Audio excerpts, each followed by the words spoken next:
آج بھی برقع نظر آ جائے گا تو ہندوستان میں نظر آ جائے گا۔ میں نے اپنی آنکھوں سے دیکھا چند سال پہلے جب مکہ مسجد حیدرآباد دکن میں 3 دن مسلسل میری تقریریں ہوئی ہیں، 10,000 مرد اور 5,000 خواتین، اور ان میں سے کوئی بغیر برقعے کے نہیں تھی۔ سیلاب نظر آ رہا تھا برقعوں کا کہ جب جلسہ ختم ہوا ہے رات کے 12 بجے 3 دن تک متوالی۔ یہاں کہاں نظر آئے گا برقع آپ کو؟ یہاں تو جس کے پاس 2 پیسے ہو گئے اسے سب سے پہلے برقع اتار کے پھینک دیا۔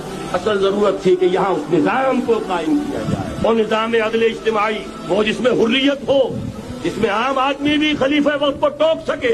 یہ کرتا کیسے بن گیا؟ ایک خاتون بھی کھڑی ہو کر دامن پکڑ لے، عمر تمہیں کیا حق ہے کہ ہمارے مہر کے اوپر پابندی لگا رہے ہو؟ جبکہ اللہ نے نہیں لگائی۔ اللہ قرآن میں قنطارہ کا لفظ استعمال کر رہا ہے۔ ڈھیروں سونا دے دے کوئی شخص اپنی بیوی کو مہر کے اندر، طلاق دیتے وقت اس میں سے کچھ نہیں لے سکتا۔